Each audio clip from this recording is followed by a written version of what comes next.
First impressions of this fight. Erin Blanchfield stood in the pocket and traded with Jessica Andrade with little to no fear.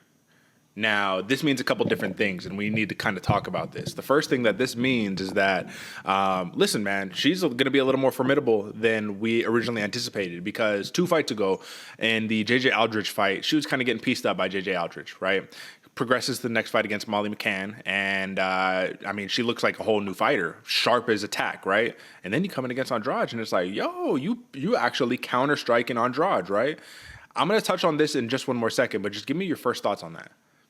My first thoughts when seeing her actually standing in the pocket, counter-striking with Andrade, she was taking a couple licks, rolling with the punches, so it even looked like she was getting hit harder, but doing exactly what you want to see a striker do, man. Looking crisp, like you said, Derek. Clean strikes, reading the shots, very impressed from Blanchfield. And when she was able to see her timing or see her opening, she would strike, and it was very impressive, man.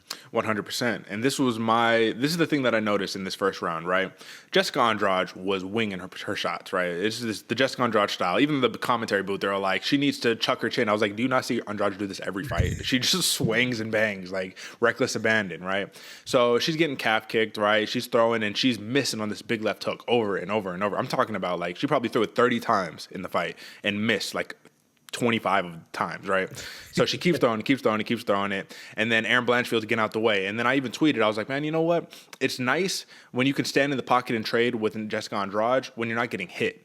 And then Jessica Andrade landed. And then you saw Blanchfield immediately, like, you saw the eyes like, oh shit, like, and then a couple steps back and then get onto the back foot. I was like, okay. So one thing that we learned about Blanchfield is that, one, she can overcome adversity, and she has a chin on her, bro, because a lot of these fighters were not able to take those shots. So she ate those shots from Jessica Andrade, and then when we come into the next round, right, she gets the takedown, and, it's pretty much over the moment she gets the takedown. I don't want to get too jiu-jitsu technical into this, but ultimately it comes down to this, man. When you have a fighter who is trying to either get their hooks into you and choke you at the same time, you have an option. They're giving you a choice to make. Either address the hooks or address the choke. You always address the choke first, and then you worry about the hooks. Jessica Andrade just did a mistake that I've made many times, where while the choke and the hook are happening at the same time, I'm more worried about not letting you step over, and now you're cinched in on my throat. So by the time that Erin Blanchfield actually got the lion killer and got her arm across, it was over. And Blanchfield said it herself. She's like, the moment that she didn't address the choke soon enough. The moment I had it locked in, I knew the fight was over. And that's a great feeling in jiu-jitsu. I was just surprised against such a legend and, just grappling herself, that Blanchfield was able to do it to Andrade. So rant aside, man, real player in the game right here. And this is going to actually beg the question, is if she fought Tyler Santos, would she have kind of dismantled Tyler Santos in a grappling? Because Santos is legit on the ground too. What are your thoughts on that?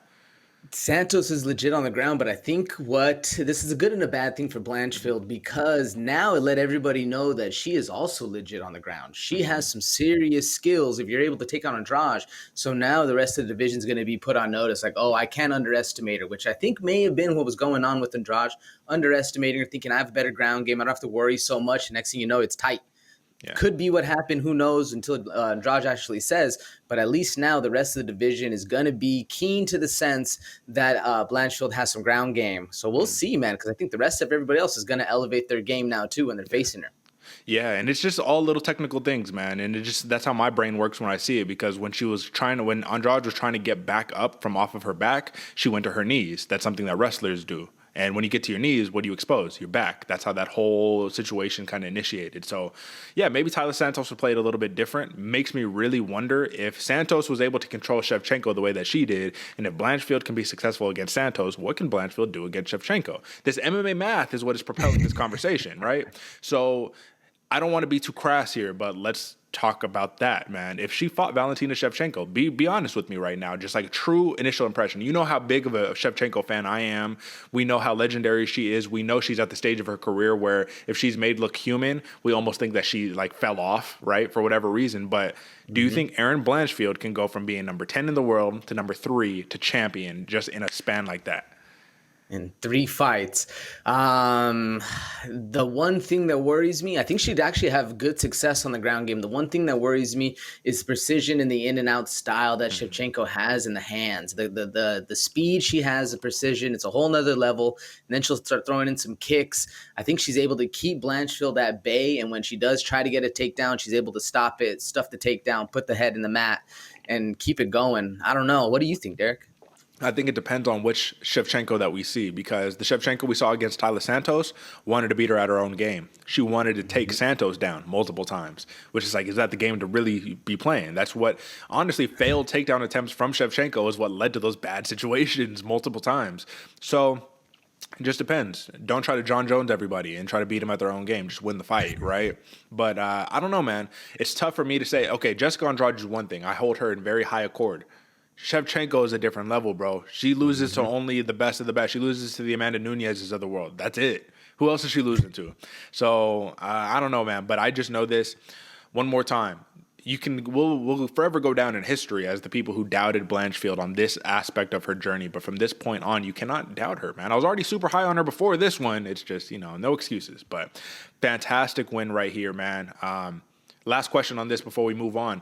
Will she ever get the praise that she really deserves, man? Because Blanchfield is really living by that cold-blooded nickname, man. Very short on the mic, very short and concise, and not really giving us much to work with. It's always a downfall when they don't take their time on the mic, Derek. Yes, because she's going to have to beat some serious killers, and I think she's going to have to give that respect. And I feel like in the women's division, they get a little bit of leeway as far as being crass on the mic. When it does happen, everybody's hyped, everybody's excited, but they don't demand it as much as you do like the heavyweights or anybody else. I could be wrong on that. Yeah. What do you think? Well, I think that Erin Blanchfield is what Macy Barber was supposed to be, except without the talking, right? Because literally, Macy, I'm going to be the youngest champ. I got to count down on my phone. Like, Erin Blanchfield is doing all that, but just not talking about it. And it's like, but look at Macy Barber's probably more popular than Erin Blanchfield, but look at where they are respectively within their career. I mean, that is a good thing to know, man. This is the fight game, but this is also the entertainment business. So let's move on to the next one, but big things in the future for Erin Blanchfield.